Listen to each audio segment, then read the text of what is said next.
So hello everyone and welcome back to this amazing channel. It's been a very long time but हम आ चुके हैं, फिर से आपकी सेवा में हाजिर हैं और मैं लेकर के आया हूं मैथ्स का कंप्लीट बैच 2.0। इसका पहला लेक्चर है। आई होप आपको बहुत मज़ा आए। आप इसके अंदर बेसिक से लेकर के it is kind of zero to hero batch. आप एकदम बेसिक से लेकर के एडवांस लेवल तक कंप्लीट एनसीईआरटी को 5-6 घंटे में सॉल्व करने तक की ताकत आप में आ जाएगी इस बैच को कंप्लीट करते ही। पहला लेक्चर है, एंजॉय कीजिएगा। मज़ा आए तो वीडियो को लाइक ज़रूर करना। जैसा कि आप जानते हैं, पहले चैप्टर का नाम है रियल नंबर्स, उसी से हम शुरुआत करेंगे। बेसिक के बारे में बताऊंगा कि रियल नंबर्स जो होते हैं वो किस किस से मिल करके बने हुए होते हैं। देखिए, नंबर सिस्टम जो होता है वो दो चीज़ों से बन करके बना है, एक है रियल और एक है इमेजिनरी नंबर्स। इमेजिनरी नंबर्स को आपको पढ़ना नहीं है। क्यों नहीं पढ़ना है? क्योंकि आप ये 11th क्लास में अगर मैथ्स लेने का मन बनेगा तो आप पढ़ेंगे, अदरवाइज कभी नहीं पढ़ोगे। रियल नंबर्स जो होते हैं वो दो चीज़ों से बने हैं, रैशनल और IR मतलब इर्रैशनल। ये दो नंबर से ये मिल करके बना हुआ है। रैशनल नंबर्स क्या होते हैं, इर्रैशनल क्या होते हैं, Q, Z, W, N ये सब क्या है, इनके बारे में मैं बहुत डिटेल में बताऊंगा। लेक्चर में बने रहिए। नेक्स्ट जो है क्वेश्चन आता है कि आप आइडेंटिफाई कैसे करेंगे रैशनल और इर्रैशनल दोनों नंबर्स को, और इनको कैसे क्लासिफाई करें हम नंबर सिस्टम के अंदर, इनके बारे में हम जानेंगे। देखिए, नेक्स्ट स्लाइड में आपको पता चल जाएगा कि रियल नंबर्स होते क्या हैं। रियल नंबर्स वही हैं भैया जिसके अंदर रैशनल और इर्रैशनल दोनों नंबर्स आ जाए, यानी कि इनके अंदर ऐसे नंबर्स होंगे जो फ्रैक्शन भी हो, मिक्स्ड फ्रैक्शन भी हो, टर्मिनेटिंग हो, रिपीटिंग हो, होल नंबर्स हो, इंटीजर्स हो, स्क्वायर हो, क्यूब हो, ये सब के सब। और इनके अलावा भी आपको अगर कुछ भी याद आ रहा है, चाहे जैसे मैंने यहाँ पे डेसिमल के बारे में बताया है, टर्मिनेटिंग, रिपीटिंग, इन सब के बारे में भी मैं आपको बहुत डिटेल में बताने वाला हूँ। चलिए जानते हैं कि है क्या। देखिए, रियल नंबर्स जो है इनमें मेनली 5 सब्जेक्ट्स को हम पढ़ते हैं। इनमें आते हैं रैशनल नंबर जिनको Q से डिनोट किया जाता है, इंटीजर्स जिनको Z से डिनोट किया जाता है, होल नंबर्स जो कि W है। कई इनका याद रखना सिंबल ये आता है आपके एग्जाम में, कुछ काफ़ी टाइम ऐसा लिखा हुआ आता है कि कोई एक नंबर है A जो कि किससे बिलोंग करता है, जो कि बिलोंग करता है आपके Z से। ठीक है, वैसे तो ये मैंने यूनियन लगा दिया है, यूँ लिखा हुआ आएगा कि A जो है वो एक ऐसा नंबर है जो Z से बिलोंग करता है, यानी वो इंटीजर से बिलोंग करता है। आपको ये क्या है, सिंबल्स को याद रखना है। ठीक है, तो यहाँ पे हम इन पांचों के बारे में बहुत डिटेल में पढ़ेंगे और कुछ और तरह के नंबर्स भी हैं जो भी बहुत इंपॉर्टेंट है, उनके बारे में भी जानेंगे। तो सबसे पहले रैशनल नंबर्स क्या होते हैं। देखिए, क्लास 8th की जो डेफिनेशन थी, मैं मान के चल रहा हूँ 8th 9th आपने कुछ भी ढंग से नहीं पढ़ाई की है। मैं एकदम बेसिक से आपको पढ़ाऊँगा। अगर आपको 0 लेवल का नॉलेज है फिर भी आप काफ़ी अच्छे तरीके से इन लेक्चर को समझ पाएंगे। कुछ बहुत ही ज़्यादा निम्न स्तर की चीज़ें होगी, जैसे 10 to 15 तक की टेबल्स हो गई, या छोटी मोटी A+B का होल स्क्वायर जैसी आइडेंटिटीज़ होगी, वो मैं मान के चलूँगा कि आपको आती है, वो भी मैं एक बार मेंशन कर दूंगा। ठीक है, रैशनल नंबर्स जो क्लास 8th की डेफिनेशन है वो ये होती है कि ये ऐसे फ्रैक्शंस होते हैं जिनको P अपॉन में Q, यानी ऊपर कुछ आएगा न्यूमरेटर और नीचे आएगा कुछ डिनोमिनेटर, ऐसे में डिनोट किया जा सके। और Q को हमें 0 नहीं करना होता है, क्योंकि किसी का भी आप 0 से डिवाइड करोगे तो इनफाइनाइट वैल्यू आएगी, क्योंकि 0 की कोई टेबल नहीं होती, 0 से आप उसको डिवाइड नहीं कर पाओगे और ऐसी वैल्यू आएगी जो अनंत तक चलती है। तो रैशनल नंबर्स के अंदर क्या क्या आते हैं और अच्छे से मैं आपको बताता हूँ। इसको एक बार मिनिमाइज करते हैं। तो रैशनल के बारे में मैंने बताया, इसमें आएंगे फ्रैक्शंस। ठीक है, अब ये जो फ्रैक्शंस हैं इनके अलावा क्या क्या हो सकता है। तो फ्रैक्शन में नेचुरल नंबर भी आते हैं, होल भी आते हैं, इंटीजर्स भी आते हैं, फ्रैक्शन भी आते हैं। इन सब के बारे में मैं बहुत ढंग से बताता हूँ कि नेचुरल नंबर क्या होते हैं। देखिए, बड़ा ही सिंपल सा इसका आंसर है और बहुत डीप में हम इसकी डेफिनेशन नहीं पूछेंगे, क्योंकि देखो जब एग्जामिनर ही नहीं पूछेगा, आपके सिर्फ नॉलेज के लिए मैं ये बता रहा हूँ। ये नेचुरल नंबर्स वो होते हैं जो 1 से, सिंपल काउंटिंग जो आपसे पूछी जाती है, 1 2 3 4, ये जो होते हैं ये सभी क्या हैं, चलते रहेंगे इनफाइनाइट तक। इसको इन्फिनिटी बोला जाता है, यानी कि अनंत तक ये काउंटिंग चलती जाएगी। इनको नेचुरल नंबर कहा जाता है। नेचुरल नाम इनका क्यों पड़ा है, क्योंकि देखो नेचुरली जब भी किसी बच्चे को कहा जाता है काउंटिंग बोलो तो वो 0 से शुरू नहीं करता, वो 1 से शुरू करता है, इसलिए इनको नेचुरल कहा जाता है। होल का मतलब क्या होता है? होल का मतलब होता है कंप्लीट। होल मतलब पूरा। अब देखो हुआ क्या था, तब तक 0 का सिंबल का डिस्कवरी नहीं हुआ था। नेचुरल नंबर आ चुके थे, आगे नंबर्स बढ़ नहीं रहे थे, इनको एक सिंबल की ज़रूरत थी कि इसके पूरी की पूरी जो संख्या पद्धति है, पूरा का पूरा जो हमारा नंबर सिस्टम है, उसको आगे बढ़ाया कैसे जाए। तो ज़ीरो का इन्वेंशन इंडिया वालों ने कर दिया। आर्यभट्टा जी ने आपको ज़ीरो का एक सिंबल दिया। अब ज़ीरो आते ही लोगों को लगा अब नंबर होल हो चुके हैं, कंप्लीट हो चुके हैं। पर ऐसा नहीं हुआ। क्यों नहीं हुआ? क्योंकि अगर ये यहीं कंप्लीट हो जाते तो क्या हमें इतना सब कुछ पढ़ना पड़ता? बिल्कुल भी नहीं। तो इसी के आगे जो बात आई वो आई इंटीजर्स की, क्योंकि इंडिया वाले जो थे वो बहुत ही जुगाड़ू किस्म के थे, उनको कुछ ना कुछ परेशानियां क्रिएट करते रहनी थी। नेचुरल जब आया उन्होंने कहा ना ना भैया आपके नंबर्स पूरे नहीं हैं, ये लो ज़ीरो, अब करो इनको पूरे। उन्होंने कहा चलो भैया अब तो पूरे हैं, अब तो हमने होल नंबर नाम लिख दिया। उन्होंने कहा ना ना ना ना ना, मेरे दोस्त के पास तो एक भी रुपया नहीं है तो आपने ज़ीरो लिख दिया, पर इसने तो उधार भी ले लिया, इसने बैंक से उधार ले लिया, उसे कैसे लिखोगे? क्योंकि उसके पास अब ₹0 से भी कम बैलेंस है, उसको बताने का तो आपने कोई भी तरीका बताया नहीं। तब आगाज़ हुआ किसका? इंटीजर्स का। इंटीजर्स वो नंबर्स होते हैं जो माइनस में भी, प्लस में भी और ज़ीरो को भी, इन सब को कंसिस्ट करते हैं। तो यहाँ पे माइनस इनफाइनाइट की तरफ भी चलेगा, ज़ीरो भी आएगा और पॉजिटिव नंबर्स यानी जो नेचुरल नंबर्स होते हैं उनको भी लेकर के चलेगा। तो क्या स्टूडेंट्स हम ऐसा लिख सकते हैं कि इंटीजर्स के अंदर 3 पार्ट आते हैं। इंटीजर्स में एक आता है जो नेगेटिव पार्ट होता है, जिनमें सारे नंबर कैसे होते हैं? माइनस वाले होते हैं। एक पार्ट इसमें आता है जो कि ज़ीरो है। ज़ीरो इसकी बॉर्डर लाइन होती है जो दोनों को डिफरेंशिएट करती है कि इस तरफ जो आएंगे मेरे वो नेगेटिव आएंगे और उस तरफ जो आएंगे मेरे वो क्या आएंगे? पॉजिटिव नंबर्स आएंगे। तो इसके साथ में और कौन से होंगे? Natural numbers. समझ गए इतनी सी बात को कि इंटीजर्स में होल नंबर के साथ में क्या होता है? नेगेटिव नंबर्स होते हैं।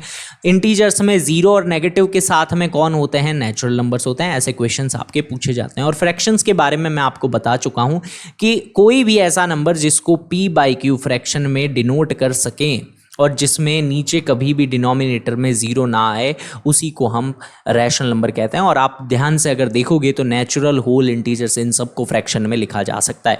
क्या मैं ऐसा लिख सकता हूं कि 2 जो है वो असल में 2/1 ही है? बिल्कुल लिखा जा सकता है, क्योंकि डिनोमिनेटर में 1 का कोई भी मोल नहीं है। ओके स्टूडेंट्स, तो यहाँ पे मुझे लगता है रैशनल नंबर्स आपको बहुत ही अच्छे तरीके से समझ आ गए हैं। अगर आपको समझ आ गए हैं तो वीडियो को लाइक ज़रूर कर दीजिएगा। आगे हम पढ़ने वाले हैं इर्रेशनल और फर्दर अदर टाइप के नंबर्स के बारे में। तो आपने ये सब कुछ पढ़ लिया कि रैशनल नंबर्स क्या है। इनके जो कंप्लीट नोट्स की पीडीएफ है, जैसा कि मैंने आज तक फ्री में आपको नोट्स दिए हैं, कोई भी उसका चार्ज हमने नहीं लिया है, ये कंप्लीट बैच ही फ्री है। तो आपको इस पूरी क्लास की पीडीएफ भी आपको फ्री ऑफ कॉस्ट अवेलेबल हो जाएगी टेलीग्राम चैनल और व्हाट्सएप कम्युनिटी के अंदर, जिसके लिंक आपको डिस्क्रिप्शन में मिल जाएंगे। तो इसमें सब कुछ यही लिखा हुआ है कि इनके अंदर रैशनल के अंदर इंटीजर्स भी आएंगे, टर्मिनेटिंग और रिपीटिंग डेसिमल्स भी आएंगे। अब बच्चों की दिमाग की घंटी यहाँ पे बज गई कि सर ये जो आपने 2 बड़े बड़े नाम लिखे हैं ना, ये इनके बारे में हमें कुछ नहीं पता। ये जो टर्मिनेटिंग होते हैं, ये जो रिपीटिंग होते हैं, इनके बारे में हमें कुछ नहीं पता। हमें तो सिर्फ डेसिमल पता है और फ्रैक्शन व्रैक्शन तो हमें पता है, परफेक्ट स्क्वायर पता है, परफेक्ट क्यूब पता है।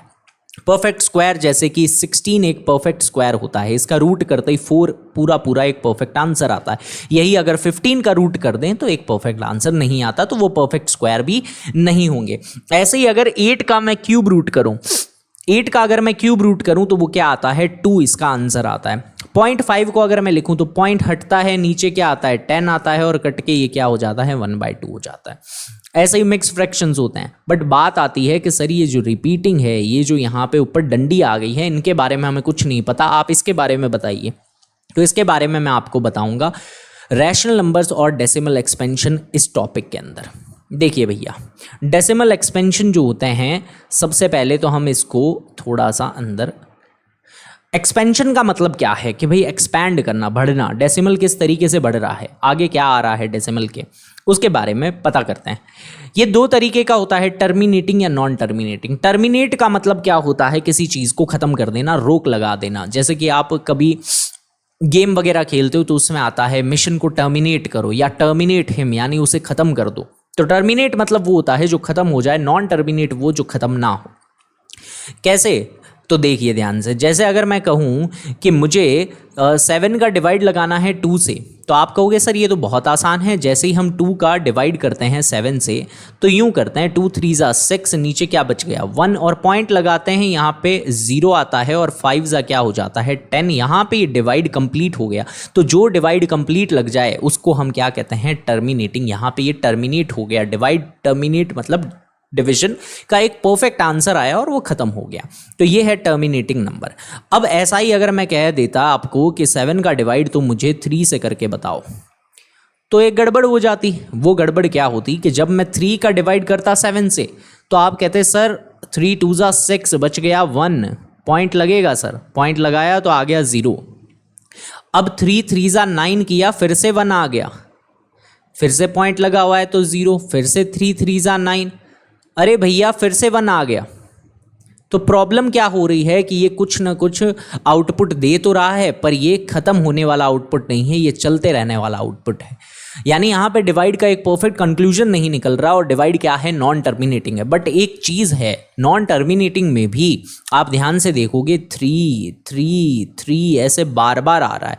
तो जो चीज़ बार बार आती है उसको रिकरिंग या रिपीटिंग कहा जाता है। तो नॉन टर्मिनेटिंग के 2 टाइप निकल के आए। एक होता है रिकरिंग, जिसमें बार बार सेम चीज़ आए, जैसे यहाँ पे 3 3 3 ऐसे सेम आ रहा है, या पैटर्न बन जाए 1 3 1 3 1 3 3 1 3 3 1 3, इस तरीके से। यानी एक सर्टेन पॉइंट के बाद चीज़ें रिपीट होने लग जाए, उसको हम रिकरिंग कहते हैं। और अगर रिपीट ना हो तो उसको हम नॉन रिकरिंग कहते हैं। ठीक है, कोई ऐसे इस तरीके का आ रहा है आउटपुट के 1.1247 ऐसे वैल्यूज़ आए जा रही है, तो कुछ रिपीट नहीं हो रहा है, लगातार वो चीज़ें जो है एक पैटर्न शो नहीं कर रही। आप कहोगे कि सर रिपीट तो होंगे ही, क्योंकि 9 ही नंबर होते हैं टोटल, हमारे पास तो 9 ही नंबर हैं, और 0 को भी इंक्लूड कर दें तो 10 ही नंबर है। 10 ही नंबर के सिंबल है तो रिपीट तो होंगे, ऑब्वियसली रिपीट होंगे, बट एक पैटर्न नहीं बन रहा है। जैसे 3 3 3 एक पैटर्न था, 1 3 1 3 1 3 एक पैटर्न था, ऐसा पैटर्न रिपीट नहीं होता, तो उनको हम क्या कहते हैं, नॉन रिकरिंग। और आपको एक मज़े की बात बताऊं स्टूडेंट्स, मज़े की बात ये है कि ये जो पूरा जो है ना, इतना सब कुछ, इसमें सिर्फ और सिर्फ इर्रेशनल यही वाले होते हैं। इर्रेशनल कौन से होते हैं स्टूडेंट्स? सिर्फ यही वाले। जो नॉन रिकरिंग होते हैं वो इर्रेशनल होते हैं, और बाकी सब क्या होंगे, तो बाकी सब रैशनल होंगे। इसीलिए मैंने यहाँ पे लिखा है रैशनल नंबर और डेसिमल एक्सपेंशन। तो एक बार अगर आप रैशनल के डेसिमल एक्सपेंशन समझ जाओ, तो जो बच गए वो क्या होंगे, इर्रेशनल होंगे। बढ़ते हैं आगे। अब आपको डेसिमल एक्सपेंशन के बारे में भी पता है, टर्मिनेटिंग, नॉन टर्मिनेटिंग, रिपीटिंग, इनके बारे में भी मैं आपको बता चुका हूं। और जो चीज़ रिपीट होती है उसके ऊपर क्या आ जाती है, ये डंडी, इसको कहते हैं बार। जो चीज़ बार बार आए उस पर बार लगाएं, वो बार नहीं जो तुम समझ रहे हो। हैं, बहुत तेज हो रहे हो तुम, तेजू बच्चे बन रहे हो। 4.151515 ऐसा कोई आउटपुट आ रहा था। तो अब इसको बार बार लिखने से बढ़िया है आप क्या कर दो, जो चीज़ रिपीट होती है उस पर बार लगा के छोड़ दो। ओके, नेक्स्ट अब हम समझेंगे इर्रेशनल नंबर्स के बारे में। वैसे तो मैंने आपको बता दिया कि जो रैशनल नहीं है वो इर्रेशनल है, यानी कि जो टर्मिनेटिंग और नॉन टर्मिनेटिंग में रिपीटिंग आ जाते हैं, उनके अलावा जो जो बच गए, यानी नॉन टर्मिनेटिंग, नॉन रिपीटिंग, वही होते हैं इर्रेशनल नंबर। बट इसके साथ साथ मैं कुछ चीज़ें आपको और बताना चाहूँगा कि इर्रेशनल नंबर में नॉन टर्मिनेटिंग, नॉन रिकरिंग तो आते ही हैं, बट कुछ कुछ चीज़ें आपको अलग से याद रखनी है।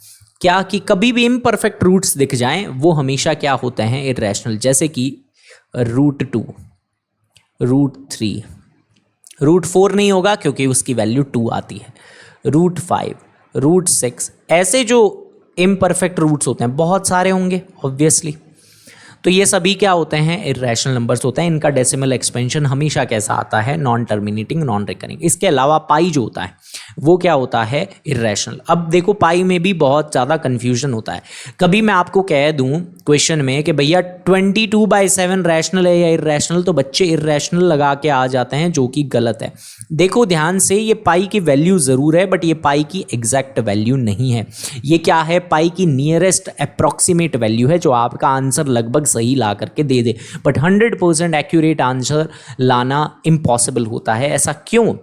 क्योंकि आप किसी चीज़ को 100% एक्यूरेट तरीके से मेजर ही नहीं कर सकते। जितना आप जूम करोगे उसमें कहीं ना कहीं एक्यूरेसी में डिफरेंस आएगा। जैसे अगर आपको मैं कहूँ कि भैया 1 सेंटीमीटर की लाइन बना दो, तो आपने 1 सेंटीमीटर की लाइन सेगमेंट बना करके रख दी, बट मैंने क्या किया, माइक्रोस्कोप ला करके उसको जूम कर दिया। जूम किया, मुझे पता चला कि यार ये तो 1 सेंटीमीटर के साथ 0.1 मिलीमीटर का इसमें फ़र्क है, बहुत ही छोटा सा। इतना तो पेन की निब का भी फ़र्क आ सकता है, 0.5 mm की तो वही होती है, तो निब का भी फ़र्क आ सकता है। आपने कहा सर फिर तो एग्जैक्ट निकल गया। नहीं, उसको और ज़्यादा जूम करेंगे तो कुछ ना कुछ उसमें इनएक्यूरेसी दिखेगी, और बहुत ही ज़्यादा इलेक्ट्रिकली हमने जूम कर दिया तो इलेक्ट्रॉन्स तक दिख जाएंगे, और इलेक्ट्रॉन्स अपनी पोजीशन क्या करते हैं, बदलते रहते हैं, तो कहीं ना कहीं उसमें इनएक्यूरेसी हमेशा रहेगी। तो पाई की वैल्यू भी जो होती है, जो भी मेजरमेंट चीज़ें होती है, वो कभी भी 100% एक्यूरेट नहीं होती है। इसीलिए जो पाई की वैल्यू होती है 22/7, वो इर्रेशनल नहीं है, वो क्या है, रैशनल है। क्योंकि ये क्या आ गया भैया, P/Q आ गया, P/Q, और Q क्या नहीं है, ज़ीरो नहीं है। और हमने पढ़ रखा है जो भी फ्रैक्शन है वो सभी क्या है, रैशनल है। तो सिर्फ जो पाई है, कभी ऐसा लिखा हुआ आ जाए कि पाई क्या है तो वो इर्रेशनल है, या कभी ऐसा लिखा हुआ आ जाए 3.1427, ये जो है ये सब क्या है, तो ये आपके इर्रेशनल में काउंट होगा। बट 22/7 जब आए तो वो क्या होगा, रैशनल होगा। ये बात बहुत ही ज़्यादा इंपॉर्टेंट है, और बार बार क्वेश्चन, मतलब एग्जामिनर फेवरेट क्वेश्चंस में से एक है। अब इरेशनल नंबर के बारे में जो मैंने आपको बताया वो यहीं पे सब कुछ इसका लिखा हुआ है। Pi is a great example of irrational number. ये सभी आपको मैं कह रहा हूँ ना, ये पीडीएफ आपको अवेलेबल हो जाएगी और काफ़ी बेनिफिशियल रहेगी। ये पूरा मैंने यहाँ पे जितना भी कच्चा चिट्ठा आपको समझाया है वो सब यहाँ पे मैंने पोत खोल के रख दी है। रियल नंबर्स जो है वो दो चीज़ों से बने हुए हैं, रैशनल और इरेशनल। रैशनल जो है इसमें कौन कौन से नंबर आते हैं, नेचुरल आते हैं, ठीक है। नेचुरल में अगर मैं जीरो को ऐड कर दूं तो होल बन जाएगा, होल नंबर में नेगेटिव को ऐड कर दूं तो इंटीजर बन जाएगा, इंटीजर और टर्मिनेटिंग डेसिमल्स को मिला दूं तो रैशनल बन जाएगा। रैशनल के अलावा इसके और क्या होते हैं, इन सब के अलावा रिपीटिंग डेसिमल्स भी होते हैं, जिनको जो चीज़ें रिपीट होती है उसको हम क्या कर देते हैं, बार से डिनोट कर देते हैं। रियल नंबर्स जो होते हैं इनके अंदर इर्रेशनल भी आते हैं, और इर्रेशनल नंबर कौन कौन से होते हैं, नॉन टर्मिनेटिंग और नॉन रिपीटिंग डेसिमल्स होते हैं। ये सारा जो फ्लो चार्ट है ये आपको कंप्लीट बता देगा जितना भी हमने अभी तक पढ़ा है। इनके अलावा भी कुछ नंबर्स हैं, उनके बारे में जानना बहुत ज़रूरी है। तो some other type of number you should know about. कौन कौन से हैं वो, ऑड नंबर्स। देखिए ऑड नंबर्स वो होते हैं जो कभी भी 2 से डिवाइड ना हो, यानी जो कि not divisible by 2, not divisible by 2। तो ये कंप्लीटली डिवाइड नहीं होंगे किससे, 2 से। तो ऐसे नंबर्स कौन से होते हैं भैया, तो ये होते हैं 1, 3, 5, 7, 9, यानी एक छोड़ के एक आपके चलते रहेंगे इनफाइनाइट तक। इनके अलावा कौन से नंबर्स होते हैं, इनके अलावा होते हैं इवन नंबर्स। तो देखिए जो ऑड हैं वो 2 से डिवाइड नहीं होते, तो इवन कौन से होते हैं, जो 2 से डिवाइड होते हैं। क्या मेरी बात आपको समझ आ रही है? समझ आ रही है तो ठोक दो लाइक, जय महाकाल। ओके, तो अभी हम देखते हैं इवन नंबर्स के बारे में। और इवन नंबर्स क्या है भैया, जो कि है डिविजिबल बाय 2। अरे वो मुझे याद आ गया, वो कौन से सर हैं, शायद धासु सर है क्या वो, उनका कुछ तो नाम है, जो एकदम ऐसा बोलते हैं ठोक दो, फोड़ दो, लाइक तोड़ दो। तो भैया वो लाइक वाइक तोड़ दो, ऐसे तो मैं नहीं बोल पाऊँगा उनके जैसे, तो वो तो रिक्वेस्ट नहीं, धमकाना हो गया। इनके अलावा जो होते हैं वो क्या हैं, ऑड, इवन और प्राइम नंबर्स। तो प्राइम काफ़ी इंपॉर्टेंट है, क्योंकि आगे आप प्राइम फैक्टराइजेशन को पढ़ेंगे और उसके लिए प्राइम नंबर्स का जानना बहुत ज़रूरी है।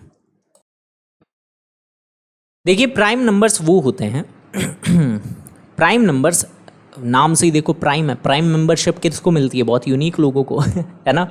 तो प्राइम नंबर्स जो हैं वो ऐसे ही यूनिक नंबर्स होते हैं जिनके 2 से ज़्यादा फैक्टर्स नहीं हो सकते। ये अनब्रेकेबल नंबर्स होते हैं, ठीक है, इनको तोड़ा नहीं जा सकता है और ज़्यादा। तो 2 फैक्टर्स कौन से निकल के आए भाई, तो देखिए आपके अंदर भी 2 फैक्टर क्या निकलेंगे, शरीर और आत्मा। उससे ज़्यादा तो क्या ही तोड़ोगे खुद को, हैं कि नहीं सर हम तो टांग तोड़ के अलग कर देंगे, तो भैया फिर खुद ही अधूरे हो जाओगे, ऐसे नहीं करना। तो प्राइम नंबर्स ऐसे होते हैं जिनके सिर्फ 2 फैक्टर्स निकले। एक तो देखो 1 जो है वो यूनिवर्सल फैक्टर होता है, और the number itself and the number itself.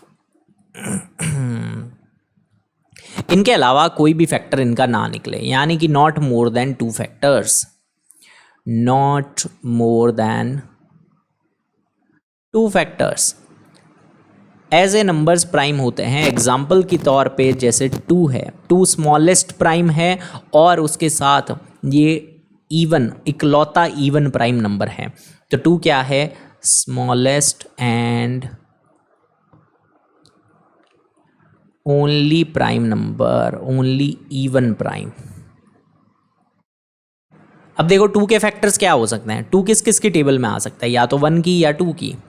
तो इन 2 के अलावा कोई फैक्टर नहीं है इसका, इसलिए ये क्या है? Prime number. अब प्राइम के ही उल्टे क्या होते हैं? कॉम्पोजिट।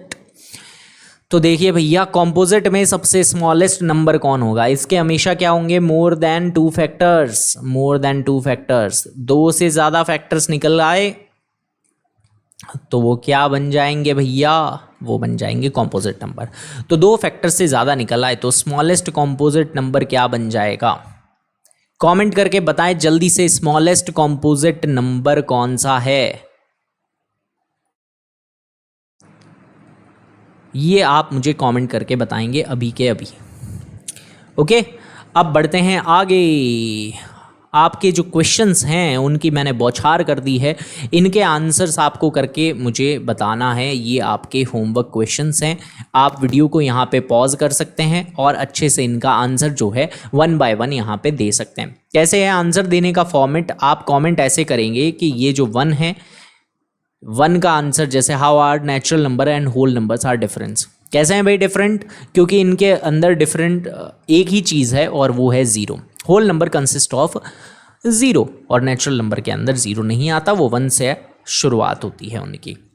तो इस तरीके से उसका आंसर आपको यहाँ पे लिखना है। ऐसे ही आगे दिया गया है इंटीजर्स और रैशनल नंबर डिफरेंट कैसे हैं, इंटीजर्स और रैशनल नंबर सेम कैसे हैं, इंटीजर्स और होल नंबर सेम कैसे हैं, और बताओ हम कोई भी नंबर जो है क्या वो रैशनल और इररैशनल दोनों हो सकता है। आप डायग्राम की हेल्प लें इसका आंसर देने के लिए। इसके अलावा जो है ये ट्रू फॉल्स के क्वेश्चन हैं और ये आप अभी के अभी, ये होमवर्क नहीं है, अभी के अभी आप इसका आंसर दें, अभी के अभी इसका आंसर कमेंट करें। और मेरी बात ध्यान से सुने, जिस भी बच्चे के सारे आंसर सही होते हैं उसका नाम जो है मैं अगले वीडियो के अंदर लेता हूं, और अगर वो बच्चा मेरे कहीं ना कहीं कांटेक्ट में होता है तो उसको at the end of complete जब कोर्स हो जाता है तो मैं उसको गिव अवे देता हूं कुछ बहुत ही ज़्यादा स्पेसिफिक और अच्छी और काफ़ी वैल्यूएबल कॉस्टली बुक्स का। ठीक है, तो उसको बहुत बेनिफिट मिलता है एग्ज़ाम के अंदर। ओके, तो इसका आंसर जो है वो आप मुझे कमेंट करके ज़रूर बताएं। अब आते हैं हम क्वेश्चन नंबर 1 की तरफ, जो कि क्या है? प्राइम फैक्टर्स इनका करके बताना है। तो सबसे पहली चीज़ प्राइम फैक्टराइजेशन किया कैसे जाता है उसके बारे में हम जान लेते हैं। प्राइम फैक्टराइजेशन का मतलब ही क्या है भाई? प्राइम नंबर से फैक्टर्स निकालते जाओ, यानी कि प्राइम नंबर्स लो और डिवाइड लगाते जाओ। एक ऐसा इसमें से कुछ यूनिक उठा लेते हैं, जैसे 5005 है, इसका हम क्या करेंगे आज? पोस्टमार्टम कर देंगे। तो 5005 सबसे पहले आपको ये देखने को मिल रहा है ये तो 5 से डिवाइड होगा, क्योंकि ये 2 और 3 दोनों से डिवाइड नहीं होता। 2 से डिवाइड होने वाले वही नंबर्स होते हैं जिनका लास्ट यूनिट डिजिट जिसे कहा जाता है वो क्या होता है? इवन नंबर होता है, यानी जो 2 की टेबल में आता है वही 2 की टेबल से डिवाइड हो पाएगा। अगर लास्ट नंबर 2 की टेबल में नहीं है तो 2 से भी डिवाइड नहीं होगा।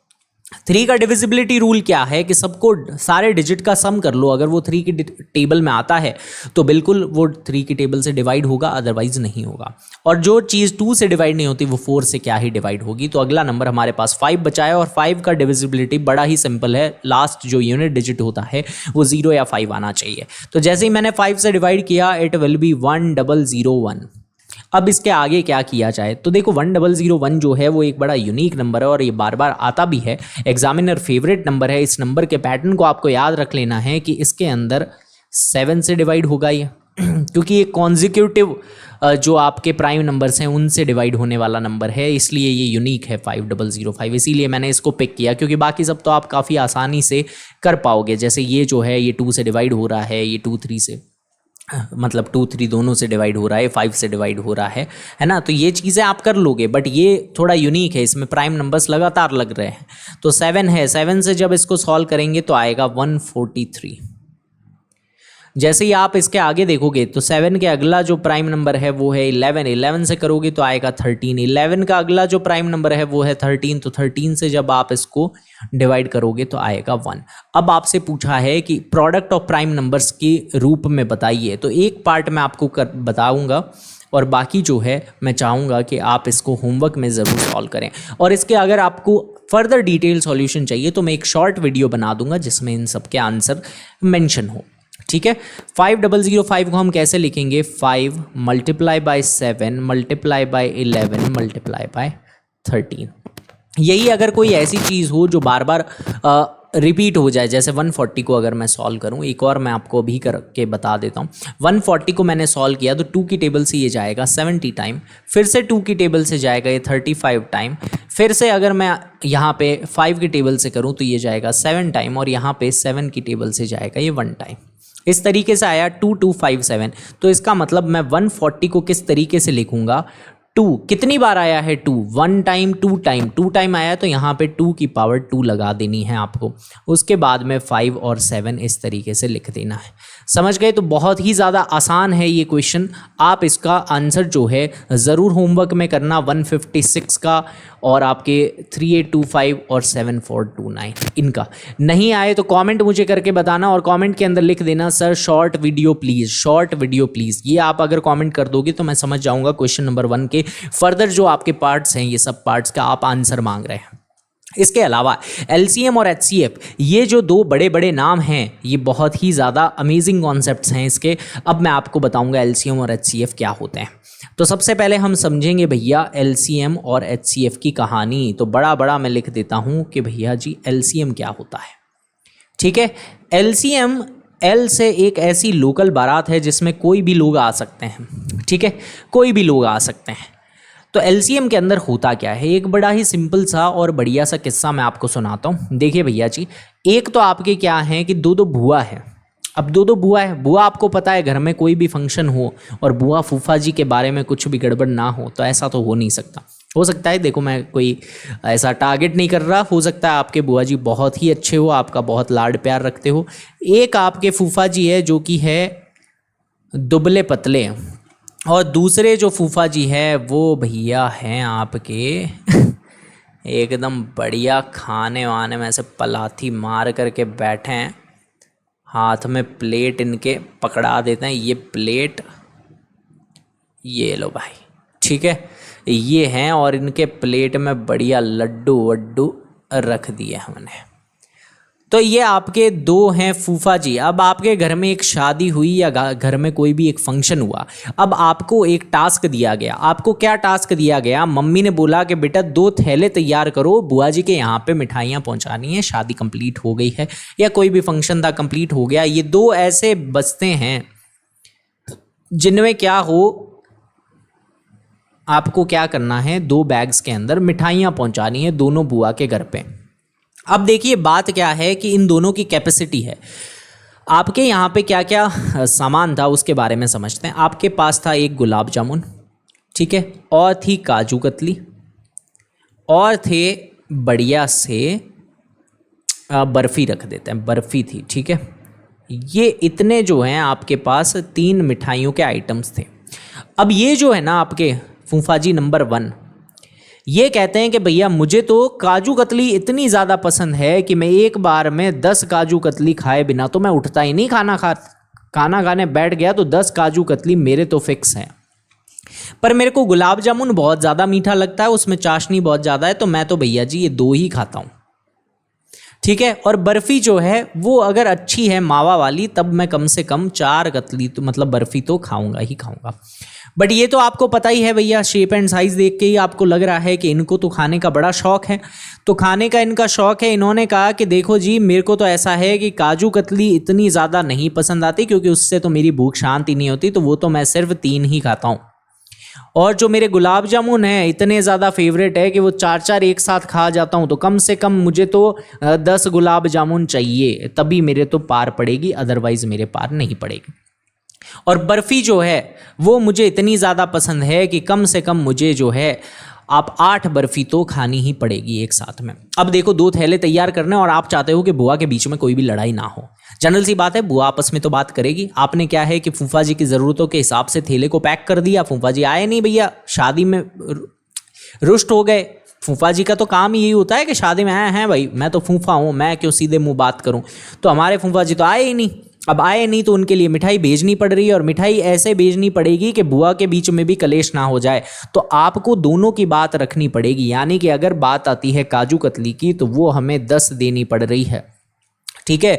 अब इनको भी देनी पड़ रही है तो इनको भी देनी चाहिए, भले ही ये खा ही नहीं रहे हैं, पर हम चाहते हैं हमारे घर पे कोई भी कलेश ना हो, इसलिए हम इनको 10 कतली दे करके रवाना कर रहे हैं, ठीक है। गुलाब जामुन यहाँ पे भले ही 2 ही खाए जा रहे हों, पर हम 10 दे करके रवाना कर रहे हैं ताकि हमारे घर में कोई कलेश ना हो, ठीक है। और यहाँ पे बर्फ़ी की जो है डिमांड वो 4 की ही है, पर हम 4 नहीं भैया डबल दे रहे हैं 8, ताकि हमारे घर में कोई भी दिक्कत ना हो। इसी को हम एलसीएम कहते हैं और कुछ नहीं है। 2 ऐसी एंटाइटी है जिनकी अलग अलग ज़रूरतें हैं, पर हमें एक कंबाइंड नंबर निकाल रहा है जो इसको भी सेटिस्फाई करे, जो इस कंडीशन को भी सेटिस्फाई करे। दोनों कंडीशन को जो सेटिस्फाई कर जाए वही आपका क्या होता है, लोवेस्ट कॉमन मल्टीपल, एलसीएम।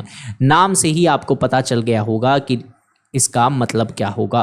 कैसे, जैसे कि मैं अभी आपको बता देता हूं। 2 नंबर्स हैं भैया, कौन कौन से, एक 8 है और एक क्या है, 12 है। आपको अगर मैं कहूं कि 8 की टेबल लिखो तो आप कहोगे 8 2 जा 16, 8 3 जा 24, 8 4 जा, ऐसे आप अपना बखान करना शुरू कर दोगे। ऐसे ही 12 की बात करें तो आप कहोगे 12 2 जा 24, 12 3 जा 36, 12 4 जा 48, इस तरीके से ये चलने लगेगा। ऐसे ही ये भी चलने लगेगा, 32 है, आगे 40 है, आगे 48 है, इस तरीके से। तो आपको ध्यान देना है कि भैया हमें मल्टीपल देखने हैं, ये मल्टीपल्स होते हैं, 8 के मल्टीपल, 12 के मल्टीपल। कॉमन देखने हैं, कॉमन क्या है भैया इसमें, तो 48 यहाँ भी आ रहा है, यहाँ भी आ रहा है, 24 यहाँ भी आ रहा है, 24 यहाँ भी आ रहा है। बट कॉमन में भी कौन सा देखना है, लोएस्ट कॉमन देखना है। तो लोएस्ट कौन सा है, 24। इसका मतलब 8 और 12 का जो एलसीएम आएगा वो क्या आएगा, 24 आएगा। ऐसा एक शॉर्टेस्ट नंबर जो दोनों की कंडीशंस को सेटिस्फाई कर दे कि भाई वो 8 के टेबल में भी आ जाए, जो 12 के टेबल में भी आ जाए। अब ऐसी ही बात करते हैं HCF की, हाईएस्ट कॉमन फैक्टर क्या होता है। तो देखिए 8 और 12 की ही बात करें तो 8 के जो फैक्टर्स होंगे वो क्या होंगे, वो कौन कौन से होंगे, 1 होगा, 2 होगा, 4 होगा, 8 होगा। इसकी बात करें तो 1 तो है ही, 2 है, 3 है, इसके बाद में 4 जो है उसके टेबल में भी है, 6 के टेबल में भी है, और 8 का टेबल, सॉरी 8 क्यों लिख रहा हूँ मैं यहाँ पे, 6 के बाद ये सीधा किस में आ रहा है, आपके 12 के टेबल में आ रहा है। अब इसके अंदर आपको देखना है फैक्टर्स आपने देख लिए, कॉमन कौन कौन से हैं वो देख लो। 2 यहाँ पे आ रहा है, 2 यहाँ पे आ रहा है, 1 यहाँ पे आ रहा है, 1 यहाँ पे आ रहा है, 4 यहाँ पे आ रहा है, 4 यहाँ पे आ रहा है। बट हाईएस्ट देखना है तो इनमें से सबसे हाईएस्ट कौन सा था, 4, यानी 4 आपका आंसर हो गया। ये है HCF और LCM की पूरी कहानी। आई होप आपको समझ आ गया है। अब हम करेंगे इनका पोस्टमार्टम, ठीक है। 26 और 91 दोनों की बात करते हैं। तो 26 के 2 ही फैक्टर्स होते हैं और वो क्या होते हैं, 2 × 13, ये हमारे पास आ गया। 91 की बात करें तो वो क्या है, 91 जो है वो 7 के टेबल में आता है, और कितनी बार आता है, 13 टाइम पे आता है। अब क्वेश्चन ने ये कहा है कि LCM और HCF दोनों निकाल लो। तो सिंपल सी बात है, LCM ऐसे निकलता है, लोकल बारात है, सब लोग घुसे जा रहे हैं इस बारात में, तो सबको ले लो। अब देखो 13 यहाँ भी था, यहाँ भी था, दोनों तरफ से कार्ड मिला है, पर आएगा तो एक ही इंसान, कोई ऐसा तो है नहीं ना कि भाई 2 है। जैसे इसको दुल्हन की तरफ से भी कार्ड मिला है, दूल्हे की तरफ से भी कार्ड मिला है, पर बारात तो एक ही जाएगी, तो एक ही बार ये आ पाएगा। तो जनरल सी बात है, जो कॉमन होता है वो एक ही बार आता है, ठीक है। बचे कौन है, 2 और 7, तो यहाँ पे 2 और 7 आपको लिख देना है। जब इनकी मल्टीप्लाई करोगे और इसके आगे HCF जो है वो क्या है, HCF यानी हाईएस्ट कॉमन चीज़, और एक कॉमन ही एक ही चीज़ आ रही है जो कि 13 है, इसके अलावा तो 1 आएगा, तो यहाँ पे 13 होगा। क्वेश्चन आपसे ये कह रहा है कि ऐसा प्रूव करके देखो कि LCM और HCF की जब आप मल्टीप्लाई करते हो तो क्या वो 2 नंबर्स A × B के बराबर आता है। यही आपके एक कॉन्सेप्ट भी है, इसको मैं बॉक्स में बंद करना पसंद करूँगा क्योंकि ये कॉन्सेप्ट आपके काम आएगा, ठीक है। तो LCM और HCF की अगर आप मल्टीप्लाई कर दो तो वो A और B के बराबर आता है क्या, ऐसा आप प्रूव करके देखो। तो LCM जो है वो है 13 मल्टीप्लाई 2 मल्टीप्लाई 7, और HCF जो है वो है 13। बट आप उन दोनों नंबर्स 26 और 91 इनका जब पोस्टमार्टम करते हो तो देखो ध्यान से, ये 26 है, ये 91 है। क्या मैंने आपको बताया नहीं कि 26 जो है वो 2 और 13 से ही मिलके बना हुआ है। 2 और 13 से ही मिलके बना हुआ है, और 91 जो है वो 13 और 7 से ही मिलके बना हुआ है, 13 और 7 से ही मिलके बना हुआ है। क्या सेम ही चीज़ यहाँ पे नहीं है क्या? क्या सेम चीज़ यहाँ पे नहीं है क्या? तो इसका मतलब ये तो डायरेक्ट प्रूव हो रहा है कि नहीं हो रहा है कि 13 एक और 2 बार आ रहा है, बिल्कुल आ रहा है 2 बार। इसके अलावा 2 और 7 भी आ रहे हैं, इसके अलावा 2 और 7 भी आ रहे हैं। इसका मतलब ये जो है LHS और RHS ये एकदम क्या हो रहे हैं, कंप्लीटली सेटिस्फाई हो रहे हैं। मुझे बताइए आप कमेंट के अंदर, क्या आपको 510 और 92, 336 और 54 इनके भी आंसर आपको इसी तरीके से चाहिए क्या? अगर चाहिए तो कमेंट में आप टाइप कीजिए शॉर्ट 2 सर, शॉर्ट 2, यानी कि क्वेश्चन नंबर 2 की आपको शॉर्ट वीडियो चाहिए बचे हुए 2 पार्ट्स की। इसके अलावा बात करते हैं हम question number 3, find LCM and HCF of the following by applying prime factorization method. I hope आपको यहाँ तक का वीडियो जो है वो काफ़ी ज़्यादा पसंद आ रहा होगा, आपको एक एक चीज़ समझ भी आ रही होगी। अगर आपको समझ आ रही है तो वीडियो को लाइक ज़रूर कीजिए और अपने दोस्तों के साथ इसको शेयर ज़रूर कीजिए। ठीक है, बढ़ते हैं इस क्वेश्चन की तरफ, और ये क्वेश्चन काफ़ी ज़्यादा ईजी है। इस क्वेश्चन में आपसे सिर्फ इतना सा पूछा है कि आप इनके LCM और HCF प्राइम फैक्टराइजेशन मेथड से निकाल करके बता दीजिए। देखिए भैया, इसको बताने का एक बड़ा ही सिंपल तरीका है। सबसे पहले तो मैं ये जो है ये मैंने 2 लाइन्स यहाँ पे क्रिएट कर ली ताकि थोड़ा सिस्टमैटिक ढंग से काम चले। ठीक है, तो यहाँ पे 12, 15 और 21 ऐसा है, तो यहाँ पे आ गया 12, यहाँ पे आ गया 15, और एक और चीज़ आपको चाहिए जिसका नाम क्या है, 21। ठीक है, यहाँ पे मैंने रख दिया 21 को। अब जब मैं 12 का डिवाइड लगाऊंगा 2 से, तो ये जाएगा कितने टाइम, 6 टाइम। 2 से ये जाएगा कितने टाइम, 3 टाइम। 3 से ये जाएगा कितने टाइम, 1 टाइम। इस तरीके से यहाँ से अगर मैं 3 का डिवाइड करूँ तो ये जाएगा कितने टाइम, 5 टाइम। ये 5 से गया कितने टाइम, 1 टाइम। यहाँ से भी 3 का डिवाइड करूँ तो ये जाएगा 7 टाइम। 7 से ये गया 1 टाइम। इस तरीके से यहाँ पे हमने क्या कर दिया है, प्राइम फैक्टराइजेशन। मैंने आपको बड़ा ही सिंपल कॉन्सेप्ट बताया है कि अगर आप LCM निकालो तो LCM लोकल बारात है, सेम चीज़ जो होती है वो एक ही बार आती है। कितने भी कार्ड मिल जाए, बारात तो एक ही है, एक ही इंसान जा पाएगा उसमें। ठीक है, तो यहाँ पे जो है 3 जगहों से उसको 3 दोस्तों ने कार्ड दिया, पर वो है एक ही फंक्शन का कार्ड, तो एक ही दिन आप जा पाओगे। तो यहाँ पे 3 आ गया। अब बचे हुए सब नंबर्स को लपेट लो भैया। ये 2 और 2 है, 2 बार आ रहे हैं, तो 2 का स्क्वायर। ठीक है, यहाँ पे 5 है और 7 है, तो 5 है और 7 है। इस तरीके से यहाँ पे लिख लेना है आपको। इसके अलावा बचा क्या है, HCF। तो HCF जो होता है, जिसको GCM भी कहा जाता है, ग्रेटेस्ट कॉमन मल्टीपल, तो HCF जो है उसके बारे में हम जानेंगे कि कॉमन चीज़ क्या आई है। तो 3, 3, 3 सब में आ गया है, तो वही आपका क्या है, HCF है।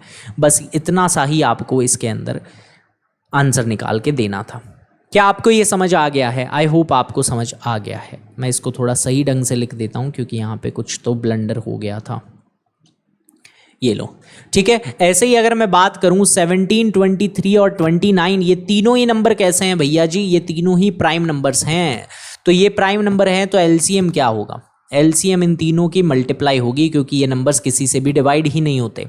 तो ये 17, 23 और 29। अब ऐसे नंबर्स में कॉमन कुछ भी नहीं आता, और जब कुछ भी ना हो, जब आपको लगे कि जीवन में मेरे साथ कोई भी नहीं है, मैं बहुत अकेला हूँ, तो सबका मालिक क्या है भैया? एक। सबका मालिक क्या है? एक। इसके अलावा 8, 9 और 25 आई वॉन्ट आप खुद सॉल्व करें। नेक्स्ट बताया गया है कि HCF जो है वो 306 और 657, ये 2 नंबर्स हैं। एक नंबर A है, एक नंबर B है। तो बताइए LCM क्या होगा? तो आपको दिया क्या क्या है? आपको दिया गया है HCM, क्यों लिख दिया है HCF, ये दिया गया है 9।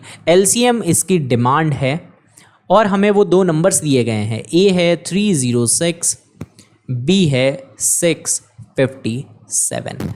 ठीक है, तो आपको LCM निकालना है। अभी मैंने आपको कुछ देर पहले ही, 1-2 क्वेश्चन पहले ही एक बढ़िया चीज़ सिखाई और एक बढ़िया फॉर्मूला सिखाया, और वो फॉर्मूला क्या था? LCM multiply by HCF is equals to A into B। समझे स्टूडेंट्स? ये जो फॉर्मूला है ये बेहद इंपॉर्टेंट, और इसीलिए मैंने इसको डिब्बे में बंद किया था, पर आपका दिमाग का डिब्बा खुला है। यहाँ से नॉलेज डालते हो और वहाँ से निकालते हो, ये बात तो भैया चलेगी नहीं। ये तो भैया जी चलेगी नहीं अपनी क्लास में, माइंड को थोड़ा सा रिफ्रेश रखोगे। ये आपको फॉर्मूला याद है तो इसका हम यूज़ करने वाले हैं एलसीएम निकालने के लिए। तो एलसीएम हमें पता नहीं है तो हमने एलसीएम को ब्लैंक छोड़ दिया। एचसीएफ हमारा 9 है, पहला नंबर 306 है और दूसरा नंबर 657 है। आप इससे सॉल्व करोगे भैया। जैसे ही मैंने 9 से यहाँ का खात्मा किया तो 9 3 27 और 34 आ गया। क्या मेरी बात आपको समझ आई कि नहीं आई? बिल्कुल आ गई है। तो एलसीएम की जो वैल्यू है वो हो जाएगी 34 मल्टीप्लाई बाय 657। इसका जो फाइनल आंसर है वही आपका क्या है क्वेश्चन का डिमांडेड एलसीएम। तो इसको हम कर देते हैं फटाफट से multiply 34 into 657 which will be 22338 right, 22338। ये आपका आ गया है फाइनल आंसर। नेक्स्ट क्वेश्चन की तरफ। और क्वेश्चन क्या कह रहा है कि 6 की पावर n यानी 6 की पावर्स हम बढ़ाते जाएं तो कभी भी एंड जो है वो ज़ीरो आएगा या नहीं आएगा। सबसे पहली बात, कोई भी चीज़ का एंड अगर ज़ीरो आता है तो इसका मतलब वो 10 की टेबल में आता है। जनरल सी बात है भाई, ज़ीरो के अलावा कोई भी ऐसा नंबर है जिसके पीछे ज़ीरो आ रहा है यानी यूनिट डिजिट ज़ीरो हो रहा है तो वो कैसे होंगे? 10 होंगे, 20 होंगे, 30 होंगे, 100 होंगे, 10,000 होंगे, हैं 990 होंगे। ऐसे ऐसे नंबर्स होंगे जो ज़ीरो से एंड करते हैं। तो जो भी चीज़ ज़ीरो से एंड कर रही है यानी वो 10 का क्या है? मल्टीपल है। यानी वो क्या है? 10 का मल्टीपल है ज़ीरो के अलावा। ठीक है, यहाँ पे देखो ज़ीरो नहीं दिया है इसने, 6 बोला है यानी 6 का कोई भी मल्टीपल, 6 की पावर बढ़ाते जाएंगे बढ़ाते जाएंगे बढ़ाते जाएंगे तो क्या वो ज़ीरो से एंड होगा क्या? तो कहने की बात क्या है, ज़ीरो से एंड होने के लिए 10 की टेबल में आना ज़रूरी है। 10 की टेबल में आना ज़रूरी है। तो क्या 6 जो है वो 10 की टेबल में आता है क्या? नहीं आता है, बिल्कुल भी नहीं आता है। तो 10 की टेबल में आना ज़रूरी है। और 10 खुद जो होता है वो किससे बना हुआ है? वो बना हुआ है 2 और 5 से। यानी कोई भी एक ऐसा नंबर जिसमें 2 और 5 निकल आए वो हमेशा किससे एंड होगा? ज़ीरो से एंड होगा। जैसे अगर मैं 10 का पोस्टमार्टम करूं तो 2 इंटू 5 होता है। अगर मैं इसकी बात करूं तो 2 इंटू 2 इंटू 5 होता है। इसकी बात करूं तो 3 इंटू 2 इंटू 5 होता है। तो कहने की बात क्या है कि जिस भी नंबर में 2 और 5 दोनों निकल आए वो क्या होता है? ज़ीरो से एंड होता है, वो 10 की टेबल में आता है। अब बात करते हैं 6 की। देखो ये कह रहा है 6 की पावर बढ़ाते जाएं। अब बच्चे कहेंगे कि सर अगर हम 6 की पावर 10 कर दें तो फिर तो 10 से एंड हो जाएगा। अरे बेवकूफ़ों, 6 को 10 बार लिख दोगे तो वो 6 ही रहेगा, वो कभी भी 10 नहीं बनेगा। तो 6 जो है वो बना ही किससे है? 2 और 3 से। 2 3 ज़ा 6। अब इसको चाहे मैं एक बार लिखूं चाहे मैं 2 बार लिखूं, ऐसे तो क्या लिखूं मैं, ऐसे अगर मैं इसको 2 बार लिखूं कि भैया 2 इंटू 2 3 इंटू 3, या मैं 5 बार लिखूं या 10 बार लिखूं, कभी भी 5 नहीं बनेगा। ये इसको 5 बार लिखने से ये 5 थोड़ी बन जाएगा, ये तो 2 ही रहेगा। समझे मेरी बात को? तो ये कभी भी ज़ीरो से एंड नहीं करेगा और यही इसका क्या है? आंसर है। तो आपको इसके अंदर अच्छे तरीके से बताना क्या था कि क्या 6 की पावर n कभी भी ज़ीरो से एंड होगी? तो बिल्कुल नहीं होगी। नो, 6 की power n will not and with zero. Because इसके पीछे का कारण क्या है? क्योंकि 6 हैज़ प्राइम फैक्टर्स। और कैसे प्राइम फैक्टर्स हैं? प्राइम फैक्टर्स इसके सिर्फ इतने ही हैं, 2 and 3। बट ज़ीरो से एंड होना हो, but in order to end with zero, order to end with zero, but in order to end with 0 we need 2 and 5 as prime factor. 2 and 5 both as prime factors. बस ये है इसका simple answer. समझ गए? 2 और 5 दोनों चाहिए होते हैं, बट इसमें तो भैया जी सिर्फ 2 ही था, उसके अलावा 3 था पर 5 तो नहीं था। ठीक है, अब आते हैं नेक्स्ट की कॉम्पोजिट नंबर ये क्यों है इसके बारे में बताइए। तो मैंने आपको बता रखा है कॉम्पोजिट वही जिनके 2 से ज़्यादा फैक्टर्स निकल आए। एक मैं आपको बताऊंगा और एक आप खुद करेंगे। तो ये वाला मैं आपको बता देता हूँ, चलो टफ वाला आपको मैं बता देता हूँ। ये तो ये नंबर है 7 multiply 6 multiply 5 multiply 4 multiply 3 multiply 2 and 1 और प्लस में क्या आ रहा है 5।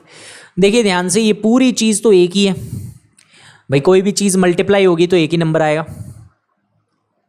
ये पूरा का पूरा जो है वो किसी न किसी का तो प्राइम फैक्टर ही है, पूरा एक ही नंबर था, उसको खोल खोल के लिख दिया गया। जैसे अगर मैं कहूँ कि 12 को लिखो तो आप कैसे लिखते हो, 2 इंटू 2 इंटू 4 इंटू 3, मतलब सॉरी 2 इंटू 2 इंटू 3, क्या 2 इंटू 2 इंटू 4 बोल दिया, 2 इंटू 2 इक्वल्स टू 4 होता है। तो इस तरीके से ये खोल के लिखा गया है। अब आप देखोगे कि ये पूरी एक एंटाइटी है और एक ये पूरी एक एंटाइटी है। पूरे में से कॉमन क्या आ रहा है भाई, 5 इसके पास भी है, 5 इसके पास भी है, 5 को मैंने बाहर निकाल लिया।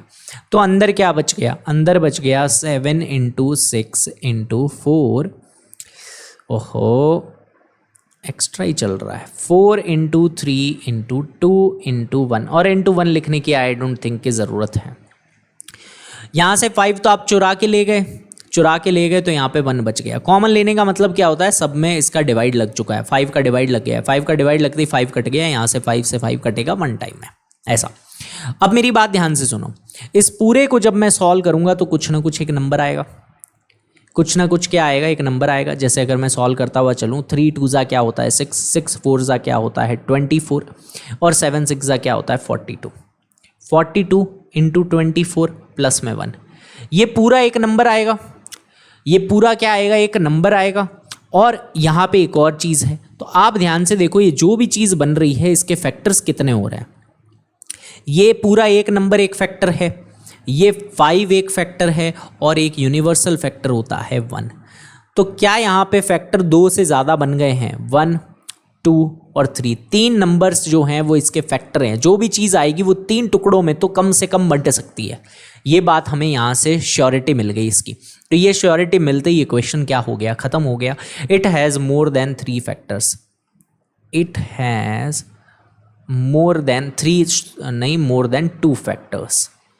तो यहाँ पे 2 फैक्टर से ज़्यादा यहाँ पे निकल के आ गए, सो इट इज़ कॉम्पोजिट। तो ये क्या है, कॉम्पोजिट नंबर है भैया जी। और यहाँ पे ये क्वेश्चन हो गया है एंड।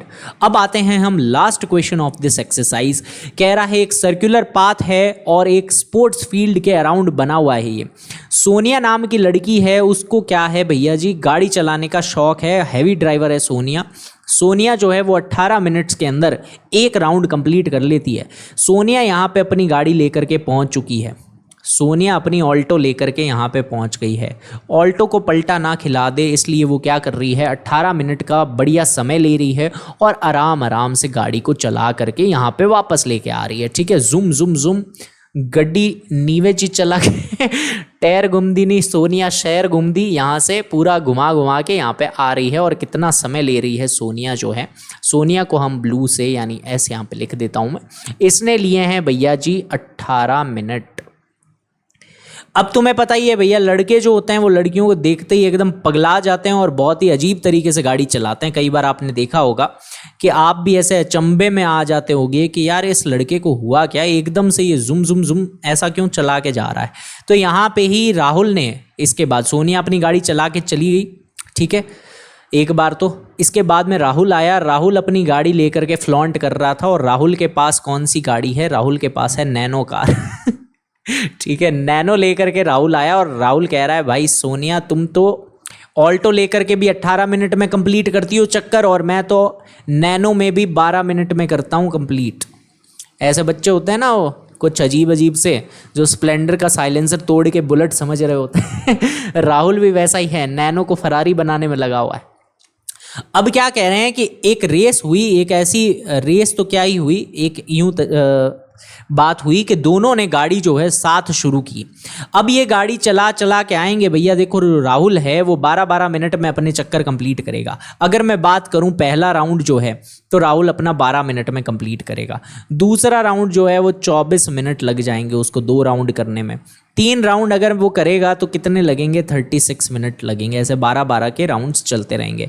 ऐसे ही अगर बात करें सोनिया गांधी जी के बारे में, ठीक है, तो राहुल और सोनिया, देखो नाम कैसे लिए गए हैं, राहुल गांधी और सोनिया गांधी। एनसीईआरटी तुम बहुत पॉलिटिकल हो चुकी हो।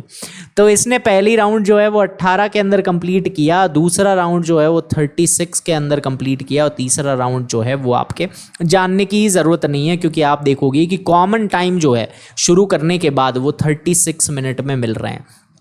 36 मिनट में राहुल जो है यहाँ पे 1 चक्कर, 2 चक्कर, तीसरा चक्कर लगा करके इस जगह पे खड़ा था, जबकि सोनिया जी जो है वो 1 चक्कर और दूसरा चक्कर लगा करके यहाँ पे खड़ी थी। तो कहने की बात क्या है, 36 मिनट के बाद वो दोनों ही हमें फिनिश लाइन पे देखने के, मतलब जो स्टार्टिंग या फिनिश लाइन जो भी थी वहाँ पे ये दोनों क्या हुए हैं, मिले हैं। तो ये जो हमने कॉन्सेप्ट यूज़ किया है इसको कहा जाता है LCM। इसको क्या कहा जाता है, LCM, और हमने LCM ही यूज़ किया है। ये तो है आम जिंदगी। अब मैं आपको बताता हूँ मेंटोस जिंदगी। मेंटोस जिंदगी ये कहती है कि भैया जी 12 और 18 इनका क्या ले लो, LCM ले लो, और वो क्या होता है 36। That's the answer to this beautiful question. अगले लेक्चर में हम जानेंगे किसके बारे में, इर्रेशनल नंबर को इर्रेशनल कैसे प्रूव किया जाता है। आप कहोगे सर ये बकवास हमें क्यों करनी पड़ रही है? कोई भी चीज़ हमें पता है कि वो इर्रेशनल है तो उसको इर्रेशनल प्रूव क्यों करना है? क्योंकि प्रत्यक्ष को प्रमाण की आवश्यकता होती है। जैसे कि सीता माता भी कहती थी कि भाई हमने रावण के साथ कोई मेरा संबंध नहीं है, पर जनता मानने को तैयार नहीं, आग में कूदवा के बताना पड़ा उनको, अग्नि परीक्षा देनी पड़ी। तो सेम ही चीज़ हमारे इर्रेशनल नंबर्स इस कलयुग में झेल रहे हैं, उनकी भी अग्नि परीक्षा हम लेंगे नेक्स्ट लेक्चर के अंदर। वो लेक्चर आप देख सकते हैं यहाँ पे क्लिक करके, ठीक है, जैसे ही वो अपलोड हो जाए। Thank you so much for watching this video. I hope आपको बहुत मज़ा आया होगा। और ये जो हमने 50 मिनट के अंदर कॉन्सेप्ट्स कवर किए हैं, सिर्फ एनसीईआरटी नहीं, मैंने भैया जी तुम्हारी जो प्राइमरी की नॉलेज थी, जब से तुम नंबर्स, अकाउंटिंग्स ये सब पढ़ रहे थे, वहाँ से उठा करके तुम्हें सीधा 10वीं का महारथी स्टूडेंट बना दिया है। आई होप आपको ये लेक्चर जो है वो बहुत ज़्यादा पसंद आया होगा। इस लेक्चर को आप 1.5x की स्पीड पे रख के भी अच्छे से अपना रिवीजन कर सकते हैं, अच्छे से आप इस कॉन्सेप्ट को समझ सकते हैं। तो ये फ्री एजुकेशन की मुहिम ऐसे ही चलती रहेगी, और मैं आपके लिए हर साल, कोशिश तो यही है मेरी कि बेटर कंटेंट जो है बनाता रहूं, ठीक है। तो ये YouTube का बैच आई होप आपको अच्छा लगे, आपके लाइफ में और आपके रिपोर्ट कार्ड में मार्क्स और वैल्यू दोनों ऐड करें। Thank you so much for watching this video. मिलते हैं अगली वीडियो के अंदर। जय हिंद, जय भारत।